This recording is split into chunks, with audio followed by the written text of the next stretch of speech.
Okay naman, in-award natin yung mga certificate sa kanila, yung mga bagong pinagawa natin mga houses additional. And then malaki pa nag-inspect tayo kanina. Malawak pa yung bakante na pwedeng lagyan ng mga bahay. So marami pang malalagay hangga't pagka blessings naman na darating, additional na naman. Pero ilang estimated po natin na pabahay po na ibibigay sa ating mga residents po dito, sir? Actually, marami dito lang to sa isang munisipyo, but other municipalities, mayroon na tayong mga Pacman Village din.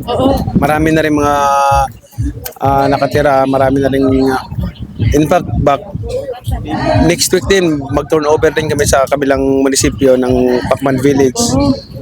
Marami din yun doon. So, sabay-sabay ito. Diyan natin binuhos yung income natin din natin na blessings ng Panginoon. Okay.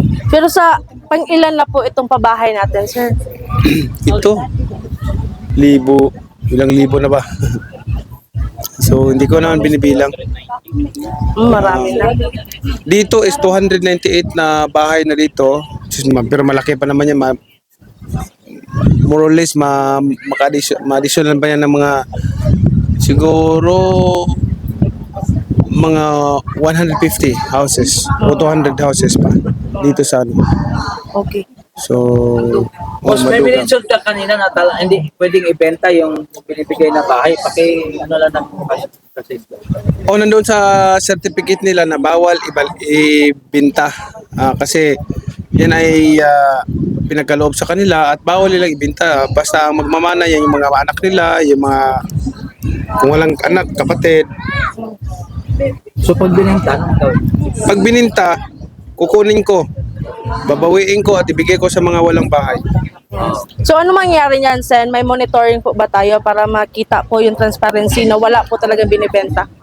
Hindi, kasi kung ano yung apelido na kapangalan doon sa kung sino yung may-ari, nandun na, Lalabas. yun na yun, lalabas yun. Hindi pwede mapalitan yung title. certificate of Yung certificate of ownership. Sen, after dito sa awarding ngayon, ano ba sunod na gawin natin?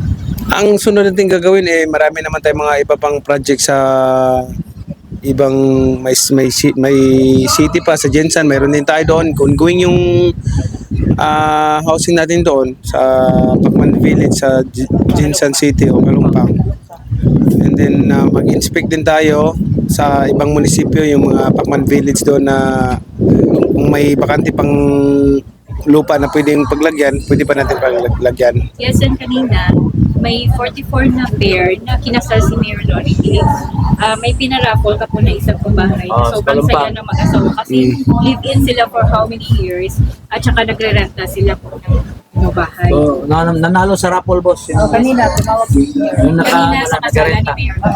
Ngayon, pamigay naman yan. Basta wag lang yung binibigay natin, dapat hindi ibibenta. Sen, sa kadami ng sa kadami ng biyaya na binibigay mo, bakit pabahay po?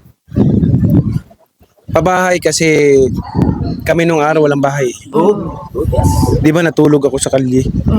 Natulog ako sa street lang, naranasan ko yon. Wala kami sariling bahay.